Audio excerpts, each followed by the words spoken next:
하나님 우리 아버지와 주 예수 그리스도로부터 오는 은혜와 평강이 여러분과 함께 하시기를 축복합니다. 한국의 슈바이처로 불린 사람이 누군지 아십니까? 여러분의 매형입니까?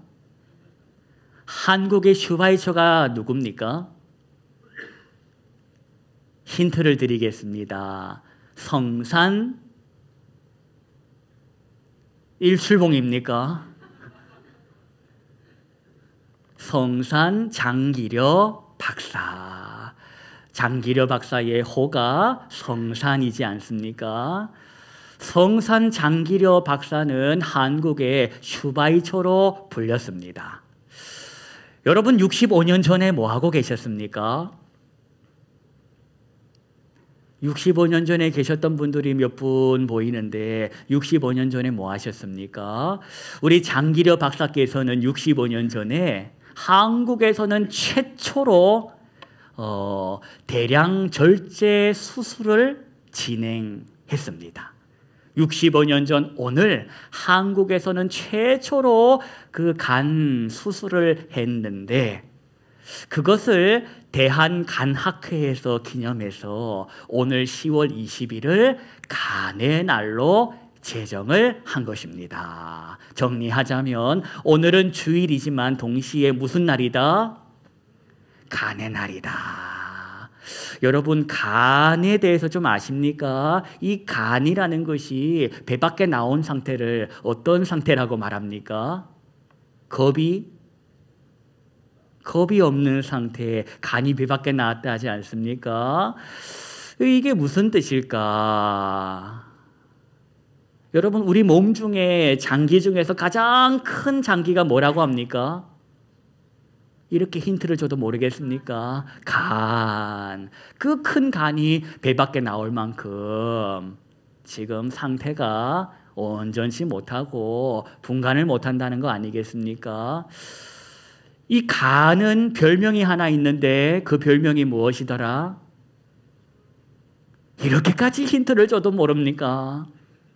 침묵의 장기라고 합니다. 왜 그런가 하니 이 간이라는 것이 한 70%가 고장이 나도 그 지경이 돼도 뭘 못 느낀다? 통증이나 증상을 못 느낀다는 겁니다. 그래서 간이 좀 안 좋은 것 같아, 몸이 이상한 것 같아 라고 느낄 때가 되면 간이라는 것이 이제 손쓸 수 없을 만큼 다 고장이 났을 확률이 크다는 겁니다. 그래서 생각해 볼 주제는 침묵한다고 해가지고 통증이 없다고 해서 다 건강한 거라고 생각해서는 안 된다. 아픈 데가 없습니다. 저는 아픈 데가 없습니다. 해서 진짜 그 사람이 건강하냐? 그건 아니라는 겁니다.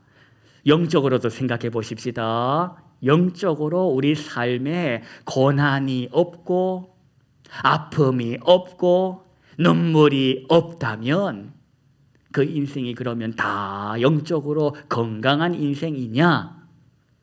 멀쩡한 인생이냐? 하나님 앞에 하자 없는 인생이냐? 아니라는 겁니다.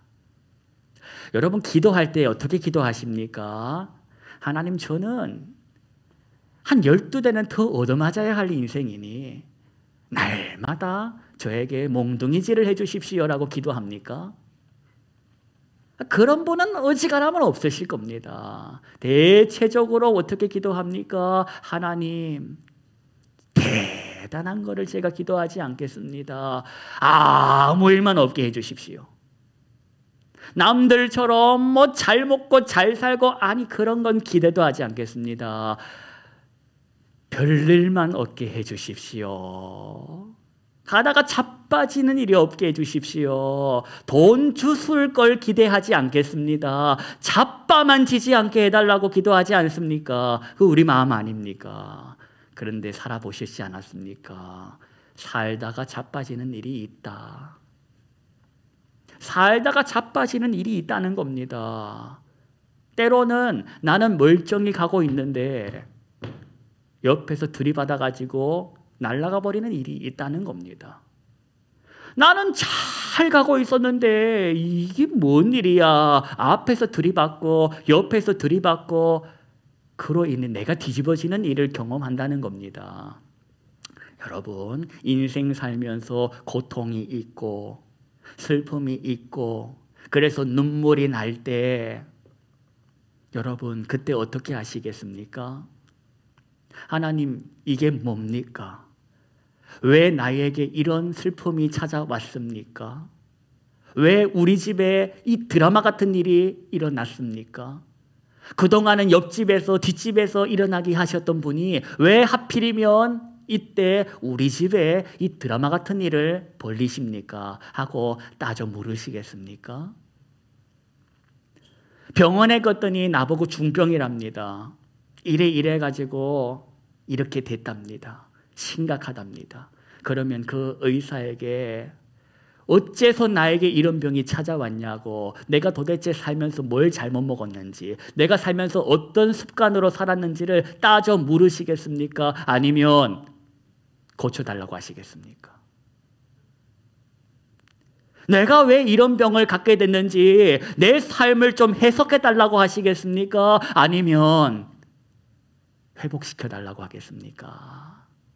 오늘 마주한 본문은 욥기입니다.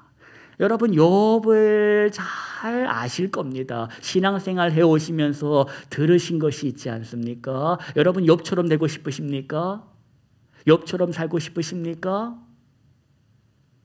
그는 거부였다 하지 않습니까? 그런데 왜 욥처럼 살고 싶지 않으십니까? 그가 당한, 그 인생에 임한 고통과 고난과 눈물을 알기에 욥처럼 살래 하면 아닙니다. 하나님 하지 않겠습니까? 여러분, 욥은 어떤 인생이었습니까? 욥기 1장 그 앞부분을 보면 욥은 당대의 의인이라, 그리고 그만큼 잘 나갔던 인생이 없었음을 소개합니다. 자식도 많았습니다. 풍족했습니다. 그런데 그 인생 하루아침에 어떻게 됐습니까? 자식들이 죽고 가진 재물이 끊어져 나가고 심지어 자기 몸까지 병이 들어가지고 정수리부터 발끝까지 성한 데가 없을 만큼 피부병에 시달렸다라고 기록하지 않습니까? 그런데 여러분, 그 지경이 되었음에도 불구하고 욥이 하나님께 어떻게 반응하는 줄 아십니까? 아프다는 소리를 안 합니다. 죽겠다는 소리를 안 합니다. 그 지경이 됐음에도 불구하고 살려달라는 소리를 안 하더라는 겁니다. 여러분이 만약에 그 지경이 됐으면 아프다는 소리 할 겁니까? 아니면 괜찮다는 소리를 할 겁니까? 저는 여러분이 그 지경이 되면 욥처럼 고집 부리지 말고 아프다고 하시기를 권면드립니다. 그 지경이 돼가지고 친구들이 소문 듣고 찾아와서 하는 소리가 뭡니까? 와서 하는 소리는 이런 소리를 합니다. 네가 짓을 했으니까 벌을 받은 거야. 넌 얻어맞을 짓을 했어. 넌 고난당할 짓을 했어. 너는 울 짓을 했어. 그래서 하나님이 너에게 벌을 주셨어. 이런 소리를 친구들이 돌아가면서 합니다. 그러자 욥이 어떻게 반응합니까? 그래, 난 짓을 했어. 그래서 난 벌을 받았어. 라고 순응하지 않더라. 내가 뭘 잘못했는지 난 모르겠다는 겁니다. 난 앞만 돌아봐도 짓을 한 기억이 없어. 벌 받을 짓, 얻어맞을 짓, 그런 짓을 한 기억이 없다는 겁니다. 이 욥이라는 인생이 얼마나 지독스러운 인생이었냐. 영적 결백증이 있었던 인생입니다.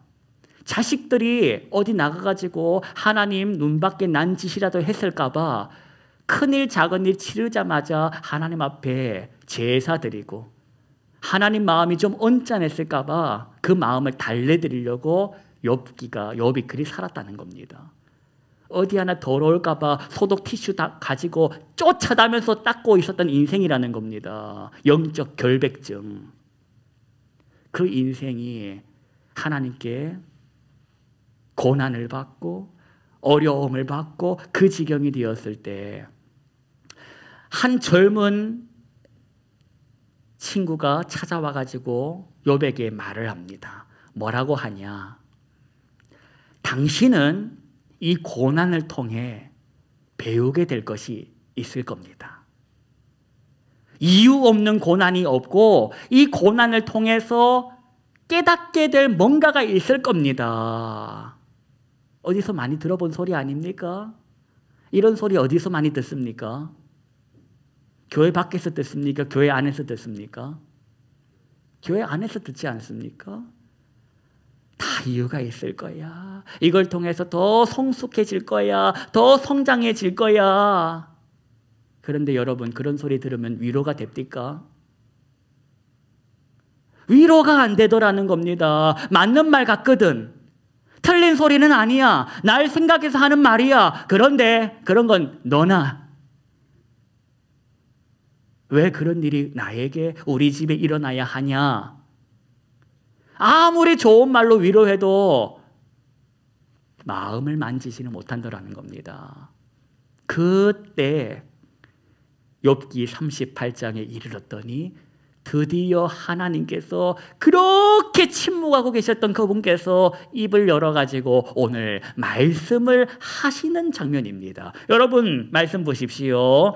1절 말씀 저와 여러분이 합독하겠습니다. 그때에 여호와께서 폭풍우 가운데에서 욥에게 말씀하여 이르시되, 드디어 하나님이 입을 여셨다는 겁니다. 그런데 여러분, 이때 욥의 마음이 어땠겠습니까? 그동안 기도를 해도 하나님이 아무런 말씀이 없으셨는데 기도 응답을 받은 날 기분이 어땠겠냐? 좋았지 않겠습니까? 하나님 어디 가셨습니까? 왜 이제야서 내 기도에 응답하십니까? 하고 하나님을 향하여 잔뜩 기대하지 않겠습니까? 그런데 하나님께서 무엇과 함께 나타나셨답니까? 가을바람과 함께 나타나셨답니까? 폭풍우 가운데 하나님께서 폭풍우 가운데 욥에게 말씀하셨다는 겁니다. 이건 분위기가 심상치 않다라는 겁니다. 히브리 말로 쎄하라. 기분이 쎄해지지 않겠습니까? 하나님께서 살벌한 분위기 가운데에 욥에게 하시는 말씀이 그 다음 구절입니다. 그 다음 구절 여러분, 저와 여러분이 함께 합독하시겠습니다. 무지한 말로 생각을 어둡게 하는 자가 누구냐? 이걸 이해를 돕기 위해서 번역해 드리겠습니다. 무식한 소리하는 너희들은 입을 다물어라. 하나님 입장에서 지금까지 욥과 욥의 친구들 또 젊은 그 친구들이 해왔던 모든 대화들이 다 하나님께서는 그 대화들을 어떻게 여기신다? 무식한 소리로 여기신다는 겁니다. 쓸데없는 소리 좀 그만하고 이제 입 좀 다물으라고 오늘 하나님이 말씀하시더라는 겁니다. 무지한 말로 생각을 어둡게 하는 자가 누구냐? 꾸짖으셨다는 겁니다. 욥만 꾸짖으신 것이 아니라 그 모든 인생을 다 꾸짖으시더라. 그러면서 하나님이 욥에게 질문을 던지십니다. 그 질문 맛이라도 우리 같이 한번 보십시다. 3절로 7절까지. 저와 여러분이 하나님이 욥과 친구들에게 던지시는 질문을 함께 읽겠습니다. 너는 대장부처럼 허리를 묶고 내가 네게 묻는 것을 대답할지니라. 내가 땅에 기초를 놓을 때에 네가 어디 있었느냐? 네가 깨달아 알았거든 말할지니라. 누가 그것의 도량법을 정하였는지, 누가 그 줄을 그것의 위에 띄었는지 네가 아느냐? 그것의 주처는 무엇 위에 세웠으며 그 모퉁이 돌을 누가 놓았느냐? 그때의 새벽별들이 기뻐 노래하며 하나님의 아들들이 다 기뻐 소리를 질렀느니라. 이렇게 시작하시면서 장장 41장까지 하나님이 70여 개가 넘는 질문을 욥에게 던지십니다. 대답 한번 해보라는 겁니다. 하면서 하나님이 욥에게 70개가 넘는 질문을 쏟아냈는데 욥이 그 소리를 들을 때 정신이 나가더라. 멘탈이 털려버린 겁니다. 왜? 하나부터 열까지 처음 한 번도 살면서 생각해보지 않았던 질문들이었기 때문입니다. 이건 나 같은 존재가 생각할 수 없는 영역, 나 같은 존재가 꿈도 꾸지 못한 영역을 하나님께서 질문하시는 겁니다. 너는 내가 이 세상을 창조할 때 어디서 뭐 하고 있었어? 내가 이 세상을 창조할 때 네가 한 게 뭐야? 넌 누구냐? 넌 하나님이 아니라 하나님은 여호와시고 너는 피조물일 뿐이라는 것을 하나님이 이 질문을 통해 알게 하셨다라는 겁니다. 여러분 살면서 왜 나만 겪는 고통이냐고, 왜 이런 슬픔 찾아왔냐고, 그런 기가 막힌 일을 겪으면 따져 묻고 싶은 게 우리 마음입니다. 하나님, 도대체 내가 뭘 잘못했습니까? 또는 우리 부모가 뭘 잘못했습니까? 왜 나에게, 우리 집에 이런 기가 막힌 일을 행하십니까? 여러분, 욥기서가 끝날 때까지 욥이 왜 그런 고통을 당했는지, 그런 아픔을 당했는지 말 안 해줍니다. 욥이 왜 그런 고통을 받아야 했는지 말 안 해준다라는 겁니다. 대신에 하나님께서 말은 안 해주시는데 욥의 인생을 어떻게 하시는가? 욥기 마지막에 가보면 욥이 회복이 되는 것으로 욥기는 끝난다는 겁니다.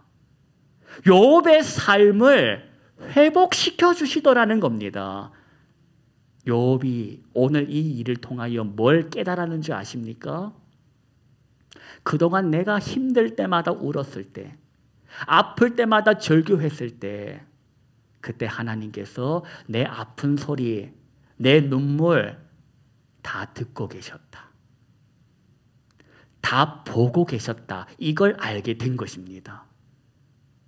너는 무지한 말로 생각을 어둡게 하지 말고 입 다물어라 하시는 이 하나님의 현현을 경험하면서 내가 아플 때 하나님이 우주 밖에 출장 가 계신 게 아니라 내 아픔을, 내 눈물을 보고 계셨구나.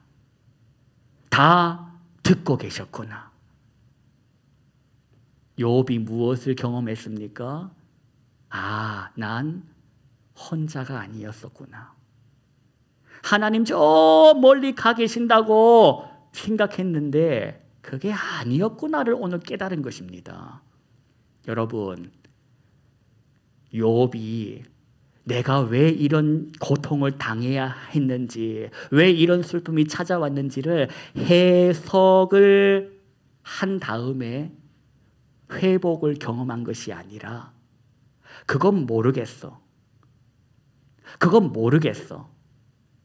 하지만 내가 이것만 모르는 것이 아니라 내가 모르는 것이 참 많았구나. 나는 창조의 섭리도 몰랐고 하나님의 그 창조의 계획도 모르는 나는 아무것도 아닌 존재였어. 그러나 이 일을 통하여 욥이 경험한 것은 해석이 아니라 뭐다? 회복이다. 여러분 삶에 진정 필요한 것이 해석입니까? 회복 아닙니까? 아, 이래서 내가 벌을 받았구나. 아, 이래서 우리 집 가정이 무너졌었구나. 진단받고 이해되고 해석되고, 그 다음에는 비록 이해가 안 되고 해석이 안 되더라도 하나님의 그 놀라우신 손길로 인하여 다시 회복되는 것, 그게 본질 아닙니까? 여러분 기도하실 때에 하나님, 내가 왜 이런 고난을 겪어야 합니까? 뭘 잘못했습니까를 거기에 매이지 마십시오. 거기에 속지 마십시오. 그것 붙들고 씨름하지 마십시오. 그것만 모릅니까? 모르는 게 투성 아닙니까? 거기에 묶이지 마시고 날 회복시켜달라고, 날 온전하게 다시 건강하게 회복시켜달라고 기도하자는 겁니다. 안들, 네가 안들 어쩔래? 너가 안들 고칠 수 있느냐? 너가 안들 바로잡을 수가 있느냐? 못한다는 겁니다. 하나님께서 건져 주셔야지만 가능하다.